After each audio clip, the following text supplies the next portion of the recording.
ఏపీలో విచిత్ర రాజకీయాలు నడుస్తున్నాయి. టీడీపీ కూటమి అధికారంలో ఉంది. ఇందులో బీజేపీ భాగస్వామిగా ఉంది. కేంద్రంలో ఎన్డీఏ ప్రభుత్వం ఉంది. బీజేపీ నేతృత్వంలో నడుస్తున్న ప్రభుత్వంలో టీడీపీతో పాటు జనసేన కీలక భాగస్వామిగా ఉన్నాయి.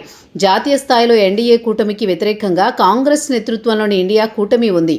అయితే టీడీపీతో పాటు జనసేనకు వ్యతిరేకిస్తున్నారు. జగన్మోహన్ రెడ్డి ఏపీలో కేంద్రంలో ఎన్డీఏను పల్లెత్తు మాట అనడం లేదు.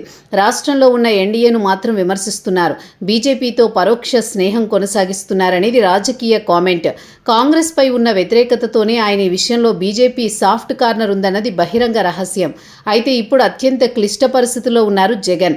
ఈ సమయంలో బీజేపీతో పరోక్ష స్నేహం అనే మాట ప్రజల్లోకి వెళితే తనకు ఇబ్బందికర పరిస్థితులు వస్తాయని తెలుసు. అందుకే ఇప్పుడు ఆయన ఆలోచన మారినట్టు తెలుస్తోంది. ప్రధానంగా దక్షిణాది రాష్ట్రాల్లో కాంగ్రెస్ ప్రభుత్వాలు నడుస్తుండటంతో కాంగ్రెస్తో స్నేహం చేస్తే ఎలా ఉంటుందో అని ఆలోచన చేస్తున్నట్లు తెలుస్తోంది.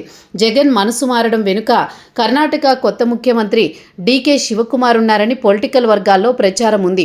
డీకే శివకుమార్ వైఎస్ఆర్ కుటుంబ సన్నిహితుడు, వ్యాపార భాగస్వామి కూడా. రాజశేఖర్ రెడ్డి ముఖ్యమంత్రిగా ఉన్న సమయంలోనే కాంగ్రెస్లో ఎదుగుతూ వచ్చారు. ఆయన ఎదుగుదల వెనుక రాజశేఖర్ రెడ్డి ఉన్నారనే ఓ టాక్ ఉంది. ఇప్పుడు ఆ కుటుంబంపై అభిమానంతోనే డీకే శివకుమార్ జగన్ని కాంగ్రెస్ గూటికి తెచ్చేందుకు ప్రయత్నాలు ప్రారంభించినట్టు తెలుస్తోంది. బీజేపీ దాదాపు జగన్కి తలుపులు మూసేసినట్టే. ఆపై పొత్తు కూడా కొనసాగనుంది ఆ మూడు పార్టీల మధ్య. అందుకే ఇప్పుడు ఏదైనా కఠిన నిర్ణయం తీసుకోవాల్సిన అవసరం జగన్పై ఏర్పడింది. జగన్ ఓ భయం వెంటాడుతోంది. కాంగ్రెస్లో బలోపేతమైతే ఏపీలో తన ఓటు బ్యాంకు ఖచ్చితంగా టర్న్ అవుతుంది. కాంగ్రెస్ ఎప్పుడు బలపడుతుందా, ఎప్పుడు చేరుదామా అన్న రీతిలో చాలామంది వైసీపీ నేతలు ఉన్నారు. ఎందుకంటే వైసీపీలో ఉన్న 90% నేతలు క్యాడర్ కాంగ్రెస్ పార్టీదే. అందుకే జగన్లో కూడా భయం వెంటాడుతోంది. మరోవైపు జాతీయ స్థాయిలో ఒంటరిగా ఉంటే ఎటూ కాకుండా పోతామన్న భయం ఆయనలో ఉంది. పైగా ఇప్పుడు కర్ణాటక ముఖ్యమంత్రిగా డీకే శివకుమార్ బాధ్యతలు చేపట్టారు. ఆయనతో ఉన్న సాన్నిహిత్యంతో కాంగ్రెస్కి దగ్గర కావాలన్న ఆలోచన జగన్లో ఉన్నట్లు తెలుస్తోంది.